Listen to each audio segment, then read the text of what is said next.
नाम बिना जो पहरे खाए, नाम बिना जो पहरे खाए, जो कुकर जूठन में पाए, जो कुकर जूठन में पाए, नाम बिना। साखी परमात्मा ਨੂੰ ਅਰਪਣ ਕਰਕੇ ਖਾਣ ਦਾ ਫਲ। ਨਾਮ ਬਿਨ ਜੋ ਪਹਿਰੇ ਖਾਏ, ਜਿਉ ਕੁਕਰ ਜੂਠਨ ਮੁँਹ ਪਾਏ। ਇੱਕ ਵਾਰੀ ਦੀ ਗੱਲ ਹੈ, ਬਾਬਾ ਜੀ ਨੇ ਦਾਸ ਦੇ ਘਰ ਦਾ ਭੋਜਨ ਸਵੀਕਾਰ ਕੀਤਾ ਹੋਇਆ ਸੀ। ਭੋਜਨ ਅਰਪਣ ਕੀਤਾ ਗਿਆ। ਬਾਬਾ ਜੀ ਜੋ ਖਾਂਦੇ ਸਨ, ਪੀਂਦੇ ਸਨ, ਆਪਣੇ ਗੁਰੂ ਮਹਾਰਾਜ ਸ੍ਰੀ ਗੁਰੂ ਨਾਨਕ ਦੇਵ ਜੀ ਨੂੰ ਅਰਪਣ ਕਰਕੇ ਭੋਗ ਲਵਾ ਕੇ ਖਾਦੇ ਸਨ। ਜੇ ਪਾਣੀ ਵੀ ਪੀਂਦੇ ਸਨ ਤਾਂ ਵੀ ਭੋਗ ਲਗਵਾ ਕੇ ਪੀਂਦੇ ਸਨ। ਬਾਬਾ ਜੀ ਨੇ ਭੋਗ ਲਗਵਾਇਆ ਤੇ ਖਾਣਾ ਖਾ ਲਿਆ। ਦਾਸ ਬਾਹਰ ਕੰਮ ਤੇ ਗਿਆ ਹੋਇਆ। ਕੰਮ ਤੋਂ ਆ ਕੇ ਰੋਟੀ ਖਾ ਕੇ ਵਿਹਲੇ ਹੋ ਕੇ ਸਾਰਾ ਪਰਿਵਾਰ ਬਾਬਾ ਜੀ ਕੋਲ ਸੰਗਤ ਕਰਨ ਵਾਸਤੇ ਬੈਠ ਜਾਂਦੇ ਸੀ। ਅੱਜ ਵੀ ਬੈਠ ਗਏ। ਬਾਬਾ ਜੀ ਪੁੱਛਣ ਲੱਗੇ, ਅੱਜ ਸਬਜ਼ੀ ਵਿੱਚ ਮਿੱਠਾ ਪਾਇਆ ਹੋਇਆ ਸੀ? ਅਸੀਂ ਕਿਹਾ ਕਿ ਨਹੀਂ ਜੀ, ਅਸੀਂ ਤਾਂ ਸਾਰਿਆਂ ਨੇ ਉਹੀ ਸਬਜ਼ੀ ਖਾਈ ਹੈ। ਤਾਂ ਬਾਬਾ ਜੀ ਚੁੱਪ ਕਰ ਗਏ। ਦਾਸ ਨੇ ਆਪਣੀ ਆਦਤ ਅਨੁਸਾਰ ਸਵਾਲ ਕੀਤਾ ਕਿ ਤੁਹਾਨੂੰ ਸਬਜ਼ੀ ਮਿੱਠੀ ਕਿਉਂ ਲੱਗੀ? ਤਾਂ ਬਾਬਾ ਜੀ ਦੱਸਣ ਲੱਗੇ, ਜਿਸ ਦਿਨ ਮਹਾਰਾਜ ਭੋਗ ਲਾ ਲੈਂਦੇ ਹਨ ਤਾਂ ਭੋਜਨ ਮਿੱਠਾ ਹੋ ਜਾਂਦਾ ਹੈ। ਇਸੇ ਕਰਕੇ ਅਸੀਂ ਚੁੱਪ ਕਰ ਗਏ ਸੀ। ਇਸੇ ਤਰ੍ਹਾਂ ਇੱਕ ਵਾਰੀ ਬਾਬਾ ਜੀ ਬੈਠੇ ਸਨ। ਸੰਗਤ ਹੋਰ ਵੀ ਬੈਠੀ ਸੀ। ਕੋਈ ਸੇਵਕ ਬਿਸਕੁਟ ਦਾ ਪ੍ਰਸ਼ਾਦ ਲੈ ਕੇ ਆ ਗਿਆ। ਬਾਬਾ ਜੀ ਨੇ ਮਹਾਰਾਜ ਜੀ ਨੂੰ ਭੋਗ ਲਵਾਉਣ ਤੋਂ ਬਾਅਦ ਵੰਡਣ ਵਾਸਤੇ ਕਿਹਾ। ਸਭ ਨੂੰ ਵੰਡ ਦਿੱਤਾ। ਬਾਬਾ ਜੀ ਨੂੰ ਵੀ ਇੱਕ ਬਿਸਕੁਟ ਦੇ ਦਿੱਤਾ। ਸਭ ਨੇ ਖਾ ਲਿਆ, ਪਰ ਬਾਬਾ ਜੀ ਨੇ ਅਜੇ ਖਾਇਆ ਨਹੀਂ ਸੀ, ਕਿਉਂਕਿ ਬਾਬਾ ਜੀ ਇੱਕ ਕਥਾ ਸੁਣਾ ਰਹੇ ਸਨ। ਕਥਾ ਪੂਰੀ ਹੋਈ ਤਾਂ ਬਿਸਕੁਟ ਬਾਬਾ ਜੀ ਖਾਣ ਲੱਗ ਪਏ। ਦਾਸ ਦੀ ਨਿਗਾਹ ਵਿੱਚ ਸੀ ਕਿ ਬਾਬਾ ਜੀ ਨੇ ਆਪਣਾ ਬਿਸਕੁਟ ਬਿਨਾਂ ਭੋਗ ਲਵਾਏ ਹੀ ਖਾ ਲਿਆ।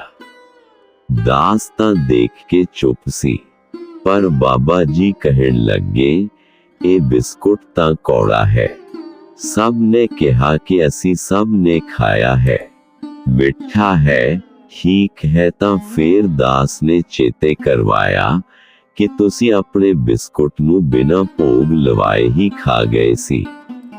ਸ਼ਾਇਦ ਇਸ ਕਰਕੇ ਕੌੜਾ ਲੱਗਦਾ ਹੋਵੇ। ਤਾਂ ਬਾਬਾ ਜੀ ਕਹਿਣ ਲੱਗੇ, ਹਾਂ ਠੀਕ ਹੈ, ਅਸੀਂ ਬਿਨਾਂ ਭੋਗ ਲਵਾਏ ਹੀ ਖਾ ਗਏ, ਸ਼ਾਇਦ ਇਸੇ ਕਰਕੇ ਸਾਨੂੰ ਕੌੜਾ ਲੱਗਿਆ ਹੈ।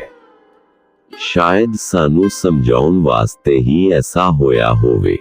ਸਾਧ ਸੰਗਤ ਜੀ, ਇਹਨਾਂ ਦੋਨਾਂ ਕਥਾਵਾਂ ਤੋਂ ਸੇਧ ਮਿਲਦੀ ਹੈ ਕਿ ਸਾਨੂੰ ਵੀ ਕੋਈ ਚੀਜ਼ ਖਾਣੀ ਹੋਵੇ ਜਾਂ ਪੀਣੀ ਹੋਵੇ, ਉਹ ਮਾਲਕ ਜੋ ਸਭ ਨੂੰ ਦੇ ਰਿਹਾ ਹੈ, ਉਸ ਦਾ ਸ਼ੁਕਰ ਕਰਨਾ ਚਾਹੀਦਾ ਹੈ। ਉਹਦੀ ਦਾਤ ਵਰਤਣ ਤੋਂ ਪਹਿਲਾਂ ਉਸ ਨੂੰ ਯਾਦ ਕਰਕੇ, ਉਹਦੇ ਅਰਪਣ ਕਰਕੇ, ਉਸ ਨੂੰ ਭੋਗ ਲਗਵਾ ਕੇ ਹੀ ਖਾਣੀ ਪੀਣੀ ਚਾਹੀਦੀ ਹੈ। ਇਹ ਸਾਰੀ ਸੰਗਤ ਵਾਸਤੇ ਉਹਨਾਂ ਦਾ ਹੁਕਮ ਸੀ।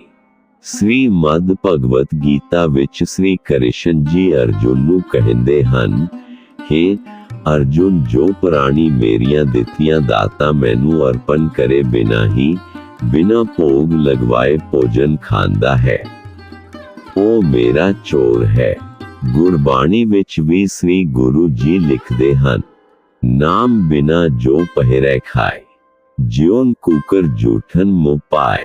ਸਾਹਿਬ ਕਹਿੰਦੇ ਹਨ, ਨਾਮ ਜਪਣ ਤੋਂ ਬਿਨਾ ਜੋ ਪ੍ਰਾਣੀ ਜੋ ਕੁਝ ਵੀ ਖਾਂਦਾ ਹੈ, ਪਹਿਨਦਾ ਹੈ, ਉਹ ਤਾਂ ਐਸਾ ਹੈ ਜਿਵੇਂ ਕੁਕਰ, ਸੂਅਰ, ਕੁੱਤਾ ਜੂਠ ਵਿੱਚ ਮੂੰਹ ਮਾਰਦਾ ਹੈ। ਇਸ ਕਰਕੇ ਸਾਧ ਸੰਗਤ ਜੀ, ਬਾਬਾ ਜੀ ਦਾ ਹੁਕਮ ਸੀ ਕਿ ਮਹਾਰਾਜ ਜੀ ਨੂੰ ਯਾਦ ਕਰਕੇ ਉਸ ਦਾ ਨਾਮ ਲੈ ਕੇ ਘੱਟੋ ਘੱਟ 5 ਵਾਰੀ ਵਾਹਿਗੁਰੂ ਜੀ ਕਹਿ ਕੇ ਹੀ ਖਾਓ। ਪੰਜਵੇਂ ਪਾਤਸ਼ਾਹ ਜੀ ਸ਼੍ਰੀ ਗੁਰੂ ਅਰਜਨ ਦੇਵ ਜੀ ਮਹਾਰਾਜ ਬਸੰਤ ਕੀ ਵਾਰ ਦੀ ਰਚਨਾ ਕਰ ਰਹੇ ਸਨ। ਅਜੇ 3 ਪਦੇ ਹੀ ਰਚੇ ਸਨ, ਹੋਰ ਰਚਨਾ ਬਾਕੀ ਸੀ। ਲੰਗਰ ਵਿੱਚੋਂ ਸੁਨੇਹਾ ਆ ਗਿਆ ਕਿ ਭੋਜਨ ਤਿਆਰ ਹੈ, ਛਕੋ ਜੀ। ਮਹਾਰਾਜ ਜੀ ਨੇ 3 ਪਦੇ ਤੇ ਹੀ ਬਾਣੀ ਰੋਕ ਦਿੱਤੀ ਸੀ, ਕਿਉਂਕਿ ਭੋਜਨ ਦਾ ਇਤਨਾ ਸਤਿਕਾਰ ਕਰਦੇ ਸਨ।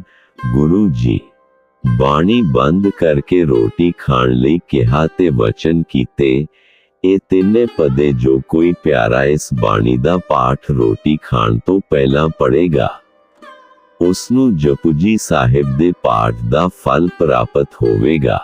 ਇਹ ਵਚਨ ਕੀਤੇ ਸਨ। ਇਹ 3 ਪਦੇ ਨੀਚੇ ਲਿਖਣ ਲੱਗੇ ਹਾਂ ਤਾਂ ਕਿ ਸੰਗਤ ਵੀ ਇਸ ਦਾ ਲਾਭ ਜ਼ਰੂਰ ਉਠਾ ਸਕੇ।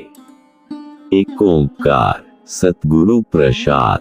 ਬਸੰਤ ਕੀ ਵਾਰ ਮਹੱਲਾ 5ਵਾਂ। ਹਰ ਕਾ ਨਾਮ ਧਿਆਇਕੈ, ਹੋ ਹਰਿਆ ਪਾਈ, ਕਰਮ ਲਿਖਨ ਤੈ ਪਾਈਐ। ਇਹ ਰੁੱਤ ਸੁਹਾਈ, ਵਣ ਤ੍ਰਿਣ ਤ੍ਰਿਪਵਨ ਮੌਲਿਆ, ਅੰਮ੍ਰਿਤ ਫਲ ਪਾਈ। ਮਿਲ ਸਾਧੂ ਸੁਖ ਉਪਜੈ ਲਥੀ ਸਭ ਛਾਈ। ਨਾਨਕ ਸਿਮਰੈ ਏਕ ਨਾਮ, ਫਿਰ ਬਹੁੜ ਨਾ ਤਾਈ। ਪੰਜੇ ਬਦਲੇ ਮਹਾਬਲੀ, ਕਰ ਸਚਾ ਟੋਆ। ਆਪਣੇ ਚਰਨ ਜਪਾਇਨ, ਵਿੱਚ ਦਿਆ ਖੜੋਆ। ਰੋਗ ਸੋਗ ਸਭ ਮਿਟ ਗਏ, ਨਿਤ ਨਵਾਂ ਨਿਰੋਆ। ਦਿਨ ਰਹਿਣ ਨਾਮ ਧਿਆਇਦਾ, ਫਿਰ ਪਾਏ ਨਾ ਮੁਆ। ਜਿਸ ਤੇ ਉਪਜਿਆ ਨਾਨਕਾ, ਸੋਈ ਫਿਰ ਹੋਆ। ਕਿੱਥੋਂ ਉਪਜੈ ਕਹਿ ਰਹੇ, ਕਹਿ ਮਾਹੇ ਸਮਾਵੈ। ਜੀਅ ਜੰਤ ਸਭ ਖਸਮ ਕੇ, ਕੌਣ ਕੀਮਤ ਪਾਵੈ। ਕਹਿਨ ਧਿਆਇਨੇ ਸੁਣਨ ਨਿਤ, ਸੇ ਭਗਤ ਸੁਹਾਵੈ। ਅਗਮ ਅਗੋਚਰ ਸਾਹਿਬੋ, ਦੂਸਰ ਲਵੈ ਨਾ ਲਾਵੇ। ਸੱਚ ਪੂਰੇ ਗੁਰ ਉਪਦੇਸਿਆ, ਨਾਨਕ ਸੁਣਾਵੇ। ਦੇਖੋ ਸਾਧ ਸੰਗਤ ਜੀ, ਮੇਰੇ ਸੁਆਮੀ ਗੁਰੂ ਅਰਜਨ ਦੇਵ ਜੀ ਮਹਾਰਾਜ ਕਿੰਨੇ ਦਿਆਲੂ ਹਨ। ਸਾਡੇ ਕਲਯੁਗੀ ਜੀਵਾਂ ਦਾ ਉਦਾਰ ਕਰਨ ਵਾਸਤੇ ਸਰਲ ਤੋਂ ਸਫਲ ਉਪਾਅ ਦੱਸ ਰਹੇ ਹਨ। ਸਿਰਫ 1 ਮਿੰਟ ਦਾ ਪਾਠ ਹੈ ਇਹ ਬਸੰਤ ਕੀ ਵਾਰ ਦਾ। ਕਿੰਨੇ ਵੱਡੇ ਜਪੁਜੀ ਸਾਹਿਬ ਦੇ ਬਰਾਬਰ ਫਲ ਦੇ ਦਿੱਤਾ। ਕਿੰਨੇ ਦਿਆਲੂ ਹਨ, ਇਹਨਾਂ ਦੇ ਉਪਕਾਰਾਂ ਦਾ ਦੇਣ ਨਹੀਂ ਦੇ ਸਕਦੇ ਜੋ ਸਾਡੇ ਉੱਪਰ ਗੁਰੂ ਜੀ ਨੇ ਕੀਤੇ ਹਨ। ਸੁਖਮਨੀ ਸਾਹਿਬ ਜੀ ਦੀ ਰਚਨਾ ਕਰਕੇ ਤਾਂ ਸਾਡੇ ਤੇ ਬਹੁਤ ਬੜਾ ਉਪਕਾਰ ਕੀਤਾ ਹੈ। 24 ਘੰਟੇ ਦੇ ਸਿਮਰਨ ਦਾ ਫਲ ਦੇ ਦਿੱਤਾ। ਜੇ ਅਸੀਂ 1 ਘੰਟਾ ਸੁਖਮਨੀ ਸਾਹਿਬ ਜੀ ਦਾ ਪੂਰਾ ਪਾਠ ਕਰ ਲਈਏ ਤਾਂ ਵੀ ਸਾਡਾ ਉਦਾਰ ਪੱਕਾ ਹੈ। ਸੁਖਮਨੀ ਸੁਖ ਅੰਮ੍ਰਿਤ ਪ੍ਰਭ ਨਾਮ, ਦੇਹੀ ਮੈਂ ਐਸ ਕਾ ਵਿਸ਼ਵਾਸ। ਸੁਖਮਨੀ, ਇਹ ਸੁਖਮਨੀ ਸਾਹਿਬ ਜੀ ਦੀ ਮਹੱਤਤਾ ਹੈ ਜੀ। ਬੋਲੋ ਜੀ ਵਾਹਿਗੁਰੂ। ਸਾਖੀ ਯਾਤਰਾ ਸ਼੍ਰੀ ਗੋਇੰਦਵਾਲ ਸਾਹਿਬ ਜੀ। ਸ੍ਰੀ ਗੋਇੰਦਵਾਲ ਸਾਹਿਬ ਜੀ ਦਾ ਪਵਿੱਤਰ ਅਸਥਾਨ ਤੀਸਰੇ ਪਾਤਸ਼ਾਹ ਸ੍ਰੀ ਗੁਰੂ ਅਮਰਦਾਸ ਜੀ ਦੀ ਚਰਨ ਛੋਹ ਨਾਲ ਪਵਿੱਤਰ ਅਸਥਾਨ ਹੈ। ਇਹ ਅੰਮ੍ਰਿਤਸਰ ਸਾਹਿਬ ਤੋਂ ਤਰਨਤਾਰਨ ਸਾਹਿਬ ਹੁੰਦੇ ਹੋਏ ਅੱਗੇ ਹੈ। ਇਸ ਅਸਥਾਨ ਤੋਂ ਬਿਆਸ ਦਰਿਆ ਵਿੱਚੋਂ ਰੋਜ਼ ਪਾਣੀ ਦੀ ਗਾਗਰ ਭਰ ਕੇ ਸ੍ਰੀ ਗੁਰੂ ਅਮਰਦਾਸ ਜੀ, ਸ੍ਰੀ ਗੁਰੂ ਅੰਗਦ ਦੇਵ ਜੀ ਨੂੰ ਇਸ਼ਨਾਨ ਕਰਾਉਂਦੇ ਸਨ। ਸ੍ਰੀ ਗੁਰੂ ਅਮਰਦਾਸ ਜੀ ਆਪਣੇ ਗੁਰੂ ਅੰਗਦ ਦੇਵ ਜੀ ਵੱਲ ਪਿੱਠ ਨਹੀਂ ਕਰਦੇ ਸਨ, ਸਦਾ ਹੀ ਮੂੰਹ ਆਪਣੇ ਗੁਰੂ ਵੱਲ ਹੀ ਰੱਖਦੇ ਸਨ। ਰੋਜ਼ ਪੁੱਠੇ ਪੈਰੀ ਬਿਆਸ ਦਰਿਆ ਤੱਕ ਜਾਣਾ। ਲਗਭਗ 8 ਤੋਂ 10 ਕਿਲੋਮੀਟਰ ਦਾ ਸਫ਼ਰ ਪੁੱਠੇ ਪੈਰੀ ਹੀ ਕਰਦੇ ਸਨ। ਫਿਰ ਜਲ ਲਿਆ ਕੇ ਹਰ ਰੋਜ਼ ਇਸ਼ਨਾਨ ਕਰਾਉਂਦੇ ਸਨ। ਇਹ ਸੇਵਾ ਮਹਾਰਾਜ ਜੀ ਨੇ ਆਪ ਸ਼ੁਰੂ ਕੀਤੀ ਸੀ। ਸਾਧ ਸੰਗਤ ਜੀ, ਗੁਰੂ ਅਮਰਦਾਸ ਜੀ ਨੇ ਇੰਨੀ ਦੂਰ ਤੋਂ ਪਾਣੀ ਲੈ ਕੇ ਜਾਣ ਦੀ ਸੇਵਾ ਇਸ ਕਰਕੇ ਕੀਤੀ ਕਿ ਜਿੰਨੀ ਵੀ ਸਖਤ ਮਿਹਨਤ ਕਰਕੇ ਘਾਲਣਾ ਕਾਲੀ ਜਾਵੇ, ਉਤਨੀ ਹੀ ਫਲਦਾਈ ਹੁੰਦੀ ਹੈ। ਪਾਣੀ ਤਾਂ ਖਡੂਰ ਸਾਹਿਬ ਵੀ ਬਹੁਤ ਸੀ। ਸਖਤ ਮਿਹਨਤ ਕੀਤੀ ਹੀ ਸਫਲ ਹੁੰਦੀ ਹੈ। ਇਸ ਕਰਕੇ ਬਿਆਸ ਦਰਿਆ ਦੀ ਚੋਣ ਕੀਤੀ ਸੀ। ਜਿਸ ਜਗ੍ਹਾ ਤੋਂ ਜਲ ਭਰਦੇ ਸੀ ਉਸੀ ਜਗ੍ਹਾ ਦੇ ਨੇੜੇ ਹੀ ਫਿਰ ਤੀਸਰੇ ਪਾਤਸ਼ਾਹ ਜੀ ਨੇ ਇੱਕ ਬੌਲੀ ਖੂਹ ਖੁਦਵਾਈ ਸੀ। ਉਦੋਂ ਤੀਸਰੇ ਪਾਤਸ਼ਾਹ ਜੀ ਗੱਦੀ ਤੇ ਬਿਰਾਜਮਾਨ ਹੋ ਚੁੱਕੇ ਸਨ। ਫਿਰ ਇਸ ਬੌਲੀ ਨੂੰ ਪੱਕੀ ਕਰਦੇ ਸਮੇਂ 84 ਪੌੜੀਆਂ ਲਾਈਆਂ ਸਨ ਜੋ ਅੱਜ ਵੀ ਹਨ। ਫਿਰ ਇਹਨਾਂ 84 ਪੌੜੀਆਂ ਬਾਰੇ ਵਰ ਵੀ ਦਿੱਤਾ। ਦਿਆਲੂ ਸਤਿਗੁਰੂ ਜੀ ਨੇ ਸਾਡੇ ਕਲਯੁਗ ਦੇ ਜੀਵਾਂ ਉੱਤੇ ਮਿਹਰ ਕੀਤੀ। ਇਹ ਵਰ ਦਿੱਤਾ ਕਿ ਜੇ ਕੋਈ ਜੀਵ ਇੱਕ ਦਿਨ ਵਿੱਚ ਹਰ ਪੌੜੀ ਉੱਤੇ ਬੈਠ ਕੇ ਜਪਜੀ ਸਾਹਿਬ ਦਾ ਪਾਠ ਕਰੇਗਾ, ਹਰ ਵਾਰੀ ਇਸ਼ਨਾਨ ਕਰਕੇ ਕਰੇਗਾ, ਉਸ ਦੀ 84 ਕੱਟੀ ਜਾਵੇਗੀ। ਇਹ ਵਚਨ ਜਨਮ ਸਾਖੀ ਸ੍ਰੀ ਗੁਰੂ ਨਾਨਕ ਦੇਵ ਜੀ ਭਾਈ ਬਾਲਾ ਜੀ ਵਾਲੀ ਸਾਖੀ ਵਿੱਚ ਦਰਜ ਹਨ। ਜਨਮ ਸਾਖੀ ਦੇ ਅਖੀਰ ਵਿੱਚ 10 ਪਾਤਸ਼ਾਹੀਆਂ ਦਾ ਥੋੜਾ ਇਤਿਹਾਸ ਦਰਜ ਹੈ। ਉਸ ਵਿੱਚ ਤੀਸਰੇ ਪਾਤਸ਼ਾਹ ਜੀ ਵਾਲੇ ਇਤਿਹਾਸ ਵਿੱਚ ਦਰਜ ਹੈ। ਸਾਧ ਸੰਗਤ ਜੀ, ਇਹ ਕਥਾ ਇਸ ਕਰਕੇ ਦਰਜ ਕੀਤੀ ਹੈ ਕਿ ਨਾਮ ਦੇ ਜਪਣ ਦੇ ਨਾਲ ਤੀਰਥ ਯਾਤਰਾ ਵੀ ਜ਼ਰੂਰੀ ਹੈ। ਐਸਾ ਤੀਰਥ ਜਿੱਥੇ ਇੱਕ ਦਿਨ ਦੇ ਜਾਪ ਕਰਨ ਨਾਲ 84 ਕੱਟੀ ਜਾਏ, ਹੋਰ ਕੀ ਚਾਹੀਦਾ ਹੈ। ਮਹਾਰਾਜ ਜੀ ਦੇ ਵਾਕ ਹਨ, ਝੂਠੇ ਹੋ ਨਹੀਂ ਸਕਦੇ, ਸੱਚ ਹੋ ਕੇ ਵਰਤ ਰਹੇ ਹਨ। ਸਾਧ ਸੰਗਤ ਜੀ, ਹਰ ਮਾਈ ਭਾਈ ਨੂੰ ਇਹ 84 ਪੌੜੀ ਦਾ ਇਸ਼ਨਾਨ ਨਾਲ ਜਾਪ ਜ਼ਰੂਰ ਕਰ ਲੈਣਾ ਚਾਹੀਦਾ ਹੈ। ਇਸੇ ਕਰਕੇ ਇੱਥੇ ਦਰਜ ਕੀਤਾ ਹੈ, ਜੋ ਭਾਈ ਭੈਣ ਬਾਣੀ ਨਹੀਂ ਪੜ੍ਹ ਸਕਦਾ ਹੈ ਉਹ ਕਿਸੇ ਕੋਲੋਂ ਸੁਣ ਲੈ, ਕਿਉਂਕਿ ਮਹਾਰਾਜ ਜੀ ਨੇ ਸੁਣਨ ਦਾ ਮਹਾਤਮ ਪੜ੍ਹਨ ਤੋਂ ਉੱਪਰ ਹੀ ਦੱਸਿਆ ਹੈ। ਬਾਣੀ ਵਿੱਚ ਲਿਖਦੇ ਹਨ, ਕਹਿਤੇ ਪਵਿੱਤਰ ਸੁਣਤੇ ਪੁਨੀਤ, ਸਤਗੁਰ ਰਹਾ ਭਰਪੂਰੇ। ਦਾਸ ਨੇ ਤਾਂ ਇਹ ਇਸ਼ਨਾਨ 2 ਵਾਰੀ ਕੀਤਾ ਹੈ ਤੇ ਹੋਰ ਸੰਗਤਾਂ ਨੂੰ ਵੀ ਕਰਾਇਆ ਹੈ। ਤੁਸੀਂ ਵੀ ਹਿੰਮਤ ਕਰੋ, ਇਹ ਤੀਰਥ ਜ਼ਰੂਰ ਕਰੋ ਤਾਂ ਕਿ ਤੁਹਾਡਾ ਵੀ ਭਲਾ ਹੋਵੇ, ਹਰ ਕਿਸੇ ਦਾ ਭਲਾ ਹੋਵੇ।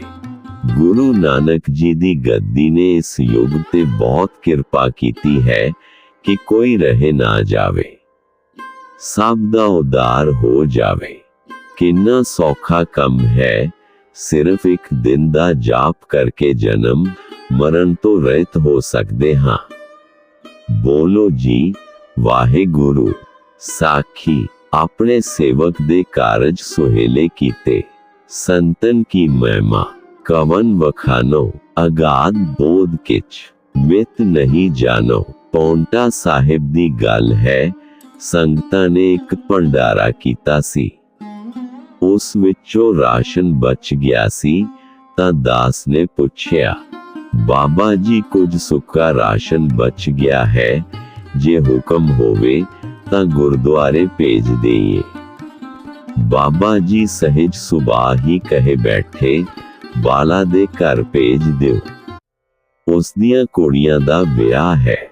ਸਾਰੀ ਸੰਗਤ ਜੋ ਬੈਠੀ ਸੀ ਸੋਚ ਰਹੀ ਸੀ ਕਿ ਸਾਨੂੰ ਤਾਂ ਪਤਾ ਵੀ ਨਹੀਂ ਕਿ ਬਾਲਾ ਦੀਆਂ ਕੁੜੀਆਂ ਦਾ ਵਿਆਹ ਹੈ।